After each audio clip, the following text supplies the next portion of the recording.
continues to be a debate. I can't tell you, yes, digital makes it easier, because at the heart of the issue is we ourselves have to come to first a conclusion, a consensus within the country that we will allow voting to take place outside the country.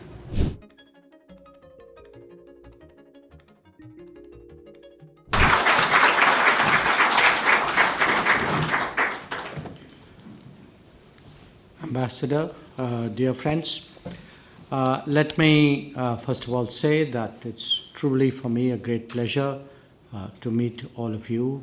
As you know, it is our practice whenever we come to a country to, as far as possible, meet the Indian community in the course of the program. So for me, not doing so would have left this visit very incomplete. I'm very glad that this has been organized by the embassy, but more than that, I thank all of you. You have spared the time in what is no doubt a very busy part of your day today and joined us here.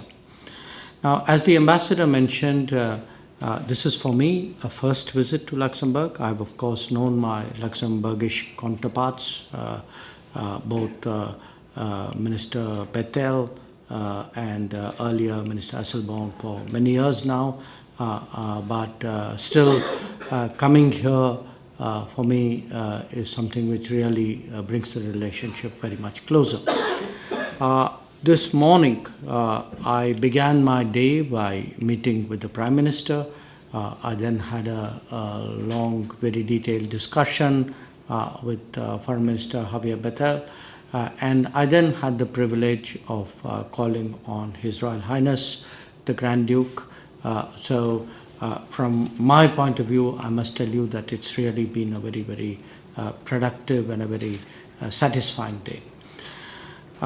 I would, of course, like to talk to you a little bit about the relationship and the larger context, but before I do that, I must also share with you that at every one of these meetings, starting with the Grand Duke, with the Prime Minister, with the Foreign Minister, I heard very strong and very effusive words of praise for the Indian community. We know when you hear that in a very natural way from your counterparts and from the authorities of the country you're visiting, it really leaves you with a very good feeling. I mean, the sense that in their eyes, this is a community which has been very well integrated. It is seen as very contributive. I think our sort of way of conducting ourselves, of really whether I suppose it's in the professional workplace or in terms of the community contributions that you make. In every sense, all I heard was repeated words of praise, and I thought, first of all, I must share that with you. Now, where our relationship is concerned, it is an important relationship for a variety of reasons. One, of course, Luxembourg is at the heart of the European Union. It's a country which, because it has been there from the start, has a great influence on the Union, on the Union's decision. So at a time when we are seeking to ramp up that relationship with the EU, the support that Luxembourg can give us, the influence that it will have over the collective decision making in Brussels is really quite significant. And I was given really the fullest assurance that, as you know, we are right now in a very advanced stage of negotiating a free trade agreement.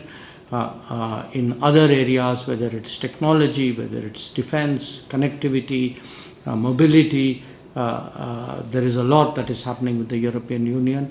But the influence of Luxembourg, and I think the goodwill of Luxembourg in support of the relationship, is something which will surely come into play, and I know that will help us make the ambassador's job also a little bit easier in Brussels. It was for me a very interesting set of discussions, because Traditionally, it's been very much an investment-centered relationship, very economic. We have a decent volume of trade.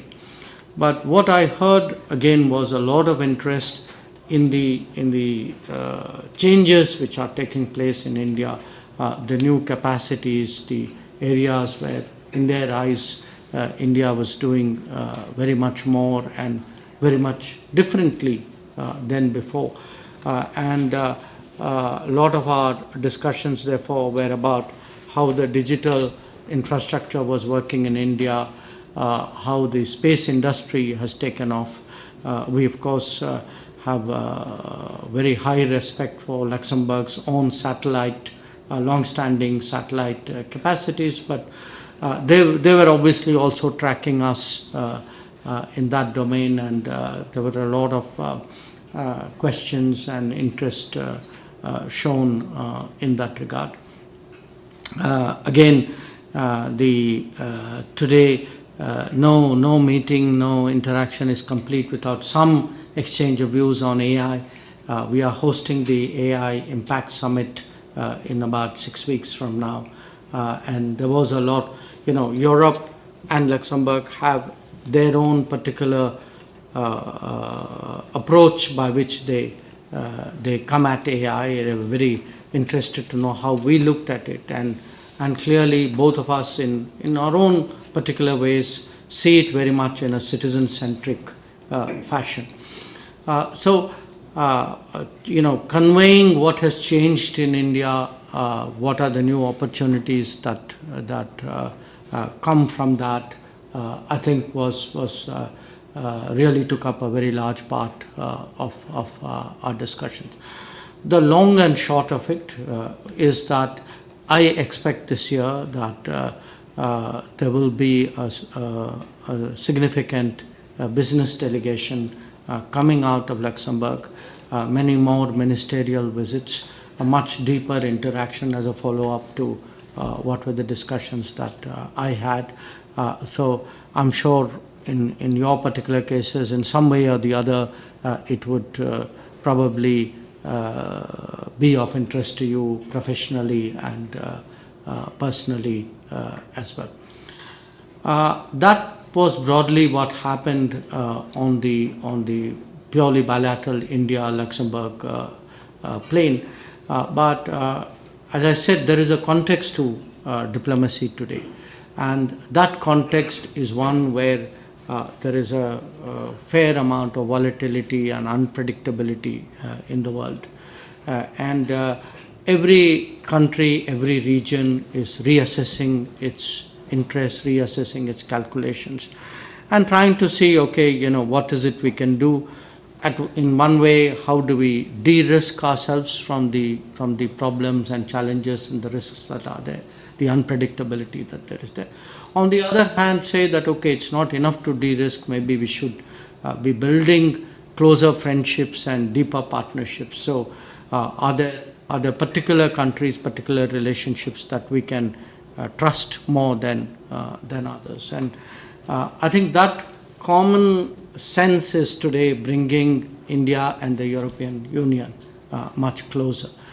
So I can fairly confidently predict that 2026 will see upswing in ties with Europe. You will see, certainly I can speak for the Indian end of that, you will see a much greater investment of time and energy and attention on our part where Europe is concerned. It's also natural on such occasions that when ministers meet, you ask, okay, so what's happening at your end? And of course, in case of Minister Bettel, because he's been Prime Minister earlier, he's been to India. In fact, he was there last year in March. We meet from time to time. He's kept up with the changes. I think the Prime Minister was interested. It's been some years since he's been to India. And I found His Royal Highness also clearly following a lot of things which are happening in India in quite a bit of detail. So for them, when you speak today about the leapfrogging in a way that is taking place in India, the embrace of technology, the fact that people, the society as a whole, has taken so much to digitally driven governance that we have been able really to create services, particularly those offered by the government, with that degree of efficiency. You look at the infrastructure development that is taking place in India. I think these are all areas which clearly encourage them, it increases their interest.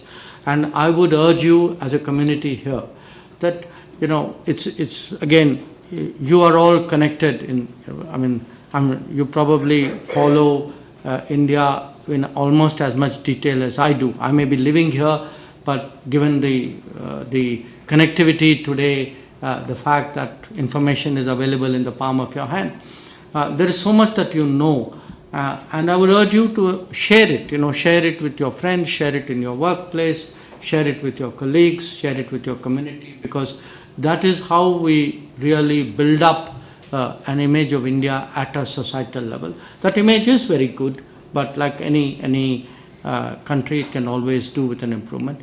So I will conclude there, but I do think, that as a community, I'm truly, as the Foreign Minister, proud of the image and reputation that you have built here. I thank you for it.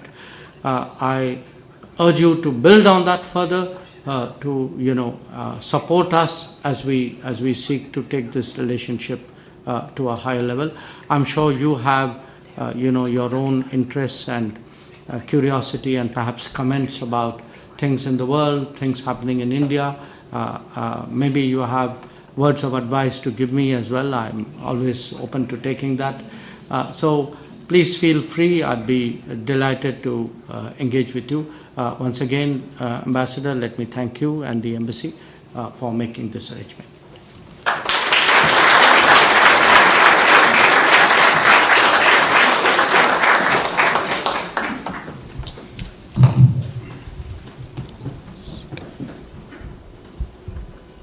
Thank you.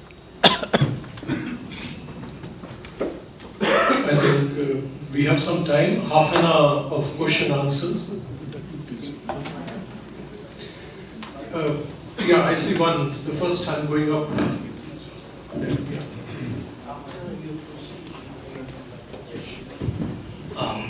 Good evening, respected Ambassador and our External Affairs Minister.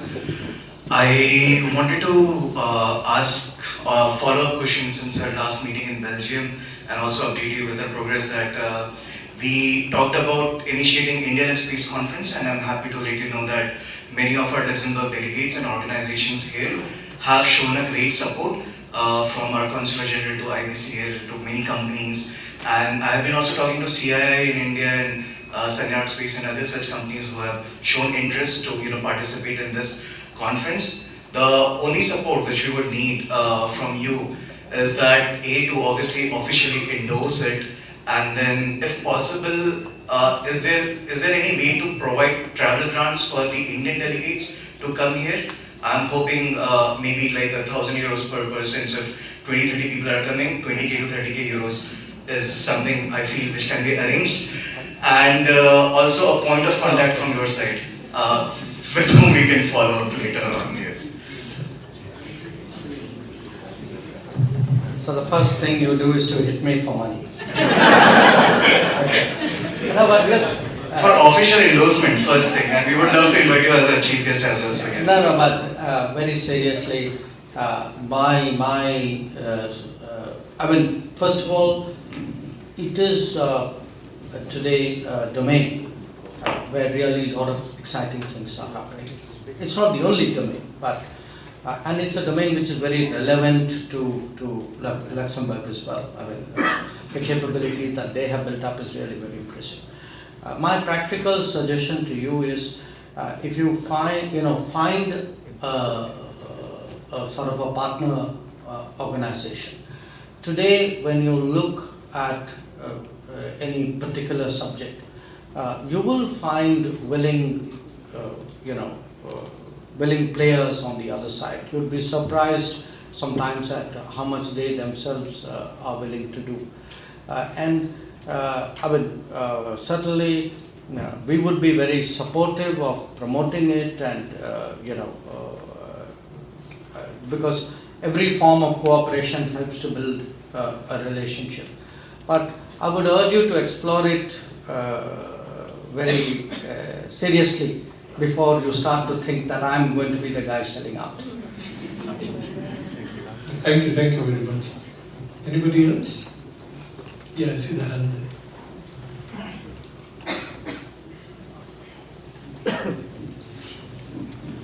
Are we going to do photos after this? No, just meeting. Good evening, Ambassador and Honorable Minister. My question was, since you spoke about India's digital infrastructure being world-class now, especially with the proven success of UPI and those things, what steps is being taken in order to digitize and involve the NRIs even democratically, so that we can have maybe digital voting system and we can cut the cost of traveling to India when elections do happen in India. So, yeah. First of all, on the digital public infrastructure, digital governance, I'm actually, I'm fairly careful what I communicate, and what I have been trying to communicate is we have used the digital medium perhaps far more than many other societies and governments to actually deliver services and to get the society really to accept it as a way of, as part of the daily life. And that's important because when we say okay, the age of artificial AI is coming, yes, it is coming. Most of what you would read in a newspaper or see in the news would be, okay, who's moving ahead in the compute race, what are the big sort of spikes of energy which are going to happen in different parts of the world to support AI, to support data centers, etc. I think the part which often doesn't get discussed will be how actually people, societies, organizations, governments actually adapt it, adopt it, how they deploy it. Because sometimes there would be countries which may be more developed, they may be richer in some ways, but they may also be very conservative in their habits. One doesn't automatically follow from the other.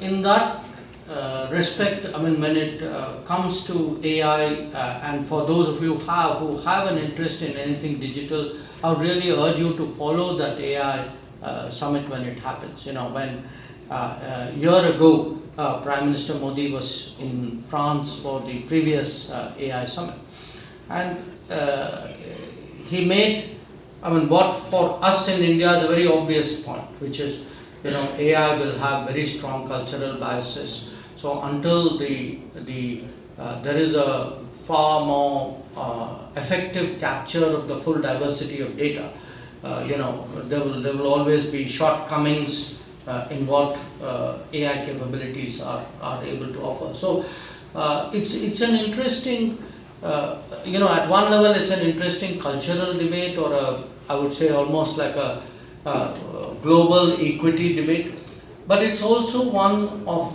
the model of society that, the US, for example, very strongly pushes the corporate side of it, that, creativity is important, there should not be impediments to it. Whereas you have a far more state-owned or state-influenced model coming out of China.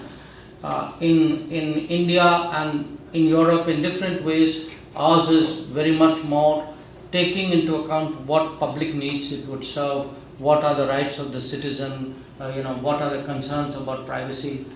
These will all be issues.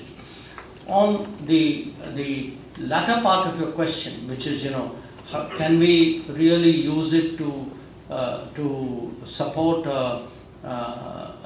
in a sense, an extension of the voting system beyond our boundaries?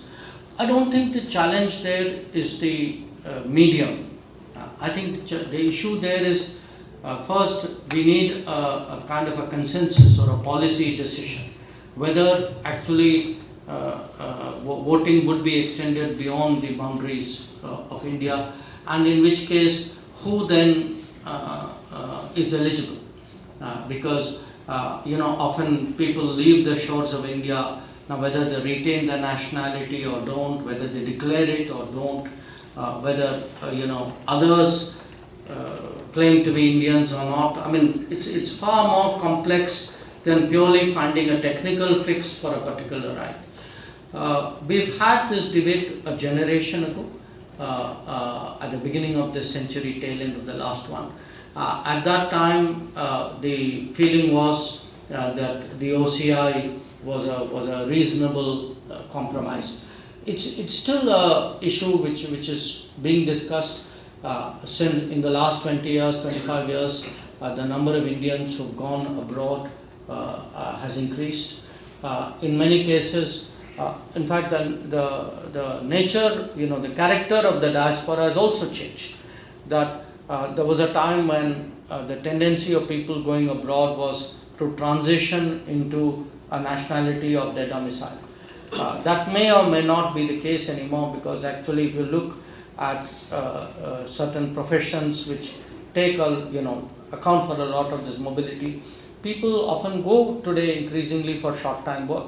I mean, there will be a whole set of industries, where the people involved in it envisage it as not as a lifetime commitment, but as something perhaps for a certain number of years, who are therefore more likely to maintain their citizenship. So it continues to be a debate. I can't tell you, yes, digital makes it easier, because at the heart of the issue is we ourselves have to come to first a conclusion, a consensus within the country that we will allow voting to take place outside the country. Yes, please. Dr. Jaishankar, my name is Ritesh. It's the question more on the free trade agreement which you referred to. My family is one of the small but very niche agricultural commodity exporter, including rice, spices to EU and North Africa.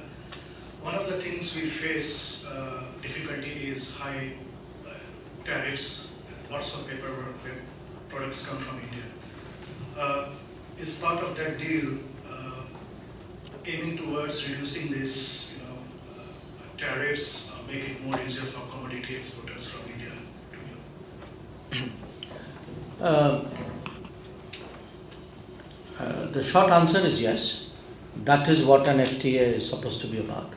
But tariffs is only one part of the issue.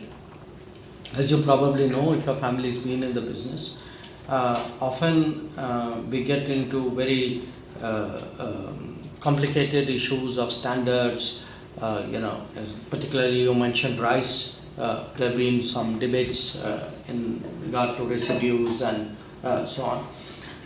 Sometimes the paperwork involved, the number of things you have to do to get it, appear very, very cumbersome. It's like and people not without reason call it a non-tariff barrier. So sometimes tariff is a barrier, but these rules and regulations are another wall which you have to overcome. So when you look at free trade agreements, if you read about it in a newspaper, it looks like, okay, you and I sit down, we put things on the table, we sort it out. How difficult is it? Why are you people taking such a long time? That often is a kind of sense you get. And the reason you do that is precisely because of all these complexities, that we have to go through the details, we have to look at products which we export, then go through the experience, okay, what has been the experience of the last 5, 10, 15, 20 years, specifically what have been the impediments to get market access, because often the tariff rate may be low, but if there are standards which block you, or if, just as you say, the sheer paperwork defeats you, then the tariffs are not, fixing the tariff doesn't give you the answer. So it is something which is very much on our mind. What I can say to you is, as an economy, as a country today, we have become far more committed to pushing our products out in the world. In fact, for all the tariff volatility of this year, actually our exports have done quite well, much better than people expected. In fact, in the last quarter, even the economy has done very much better than the prognosis. So there is that push. I think we are getting more competitive also, because when we say in India that our infrastructure is better, eventually it translates into competitiveness. Your cost as an exporter will be that much less if the roads are better, the railways are better, the time in the port is better, the ship handling is that much smoother. So all these become factors. So we are trying to make our companies, our exporters much more competitive, and I think it's paying off. If you look also at the world in the last few years, we've done a number of free trade agreements. Just last month we signed one with Oman. We finalized one with New Zealand. Now some of them may not be that big, but believe me, every bit adds something. Some set of exporters get new opportunities with every new trade agreement, and there is a great deal of confidence in the country today that we are capable of going out into the world. If we can negotiate good market access opportunities, I think our business is ready to really push that button. I think the gentleman out here in front. Thank you. Thank you, Dr. Jaishankar, for making the time to speak to the community. Really appreciate it. The question was around the events in Venezuela. Do you have any observations, both from an official point of view, but also your personal observations on what precedent this sets or what your thoughts are? I don't particularly in public have a distinction between my official and personal. Anything I say is the same. But what I think we put out a statement yesterday. So I would urge you to look at it. And obviously what happened, essentially, if I can sum up the statement, the long and short of the statement was that yes, we are concerned at the developments, but we would really urge all the parties involved to now sit down and sort of come to a position which is in the interest of the well-being and the safety of the people of Venezuela. Because at the end of the day, that is our concern. That we would want Venezuela as a country with whom over many years we've had very good relations. So we would like the people to come out sort of well from whatever is the direction of events.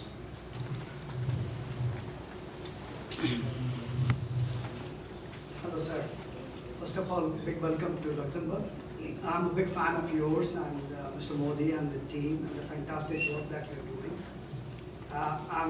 I'm hugely admirative of the fact, of the way in which you have maintained the strategic autonomy of India, particularly during the past year's developments. And my question was a little bit in continuation of what Deepak here was asking. With the recent developments, the order is changing, the way people are thinking and behaving, and the rule of might is prevailing. And particularly India, we have troubled neighbors on all our sides. So this might change the way they act and behave. How do you plan to address this going forward? That's a very big question. It's a very big question. I'll tell you why. Partly you are now saying, okay, the state of the world itself is different. But then you're also saying, okay, now take the state of the world and bring it to the neighborhood, and how does it impact on it? And if you look at the neighborhood, we have a number of neighbors, and actually each one of them is very different from the others. So I would invert my, I would start really from the neighborhood. And if you look at the neighborhood, and I'm looking at my own activities there. We had recently a very big natural disaster in our neighborhood in Sri Lanka. A cyclone which was almost unprecedented in the damage that it did to Sri Lanka. On the very day that the cyclone started early in the morning. By that afternoon, our forces were there, which it also happened we had 2 ships in Colombo at that time. But apart from those ships, by that day our forces were there. We were deeply involved in the search and rescue operations as it intensified in providing relief to people, and then within literally a few days, I was sent by Prime Minister Modi to offer them a kind of a rebuilding recovery package of a very substantial size. Now, I'm starting there because whether it was what happened in Sri Lanka or what happened a few months earlier in Myanmar. In Myanmar, there was a very bad earthquake. And because of the state of affairs in Myanmar, actually it's very sad. Very few countries came forward to help. We were one of them, and we had actually a military hospital set up literally in a matter of days, and our search and rescue teams went out there, and what external assistance came, a very large part of it came from India. If I were to switch you to a different direction, unfortunately an earthquake happened in Afghanistan as well.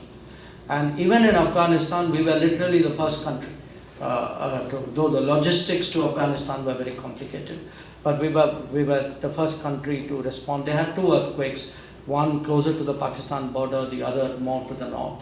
On both occasions we were out there. Now I'm citing this to you as an example that if you look at the neighborhood today, unfortunately in the world, it can be conflict, it can be natural disasters, it can be climate events, it can be COVID, it can be pandemic, it can be something which you and I cannot imagine today. When big problems happen to countries and they do not have the capacity to cope with it, they naturally turn to those who do.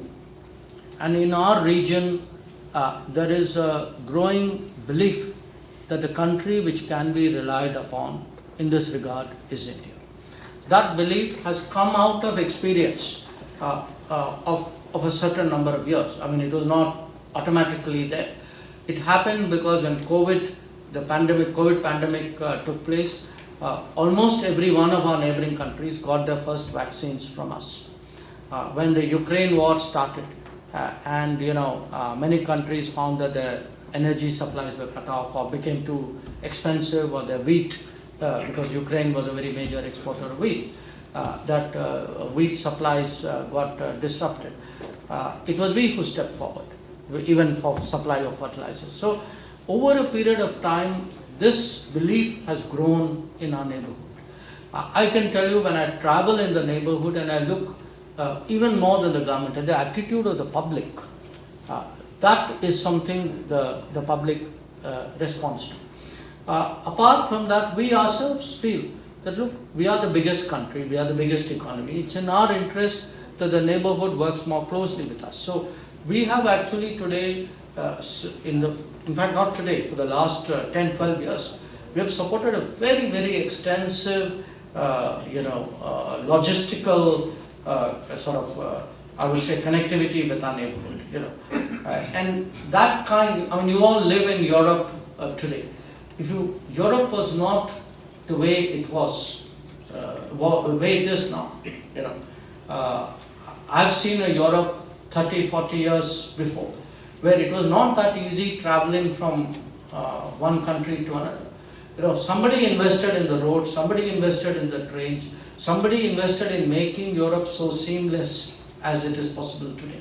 That is in our interest in the Indian subcontinent, in South Asia to do, and that is what we are trying to do. I mean, if you travel today, want to go to Nepal, or you want goods to go to Bangladesh, or find a way of going to Sri Lanka, most of these are actually underwritten by us in some form or the other.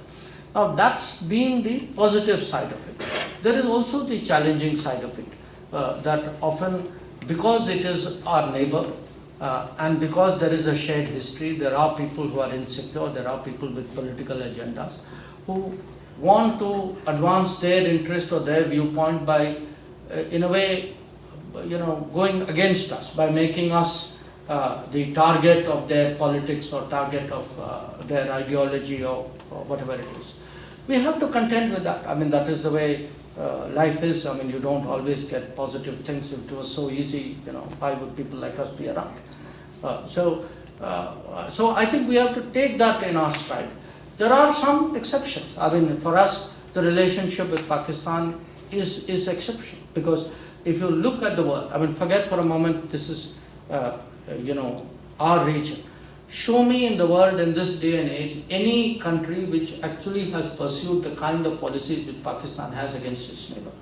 That for decades, you've had these training camps, not secret training camps, they're all training camps in the big cities of Pakistan, very open, where the state, the military supports terrorism, and they've tried to normalize it as though it's their right to do it.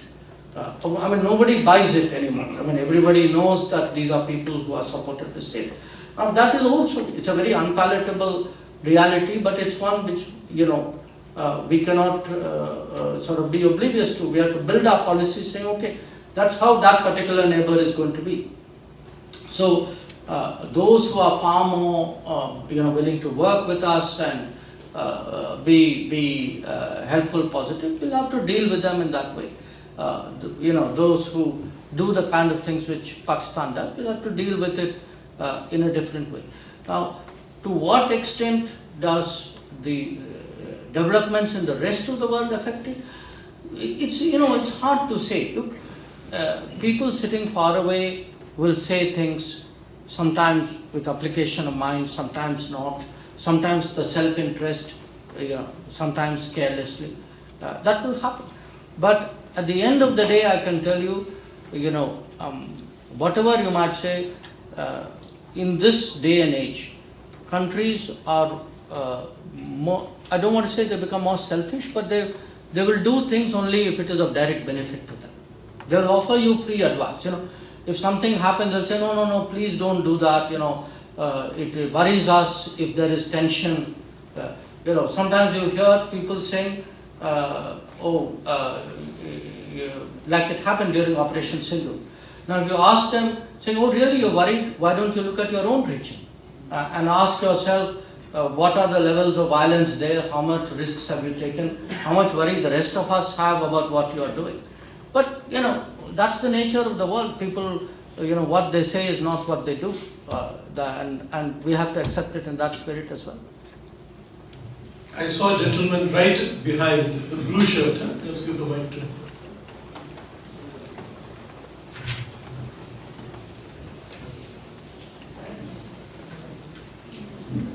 Honorable Minister, welcome to Luxembourg.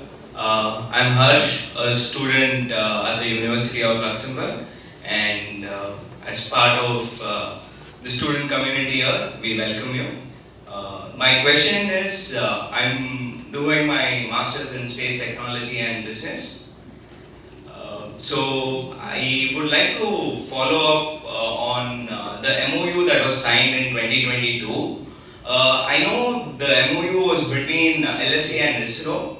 My question is, when can we see a formal agreement between DOS, Department of Space in India, and LSA here? And can we see some kind of university transfer program, like how it has happened in Japan with Tohoku University? And that's all is my question. Thank you. Should I take 2-3 questions at a Anybody else? Yeah, let me get to the middle of the room, the gentleman with the muffler. Yeah.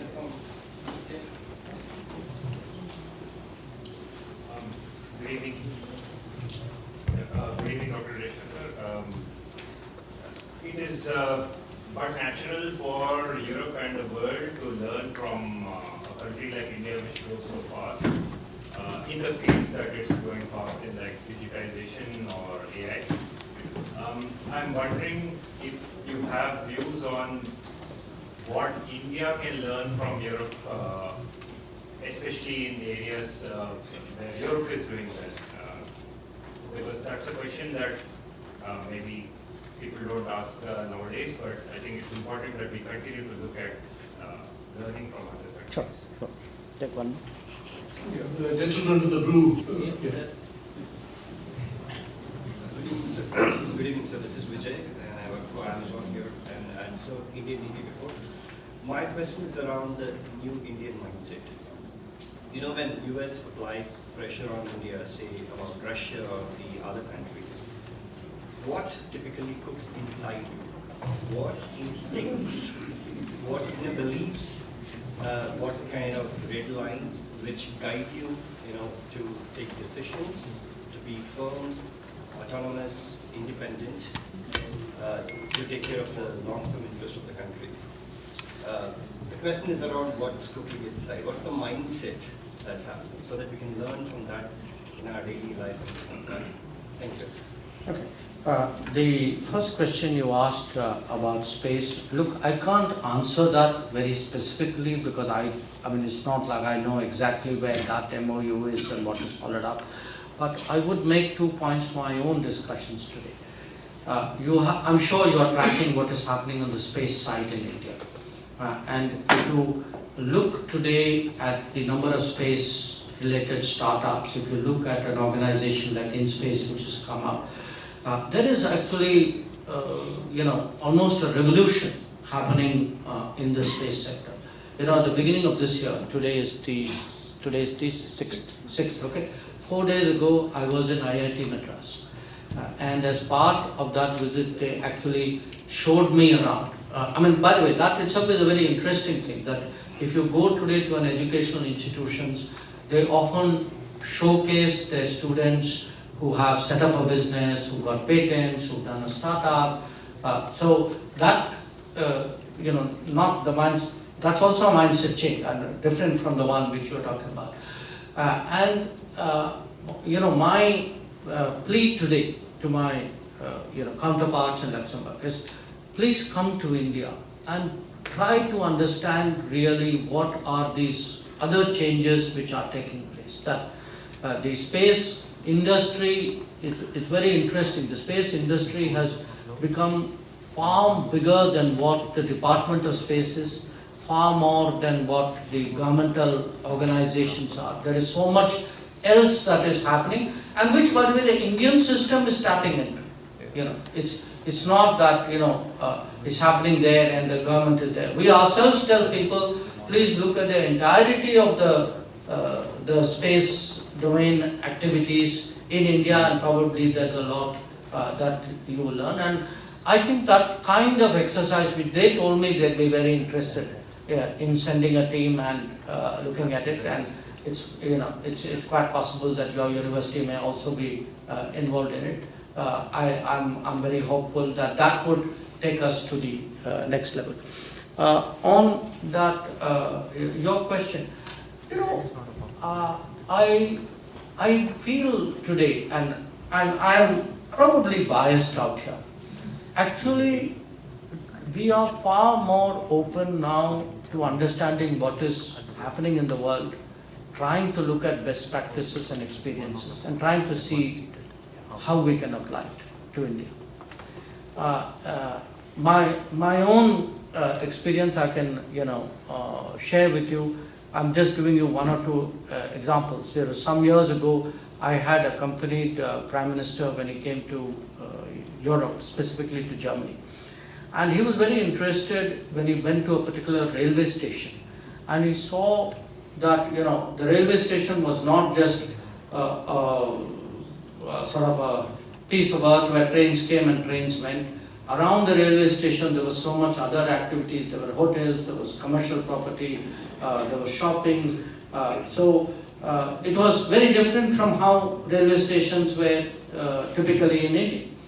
And it was something which he absorbed, and when he came back, actually he told us, saying, told particularly the people in the railways, saying, look, I think this was Berlin, if my memory serves me right, saying, see how they are handling the railway station.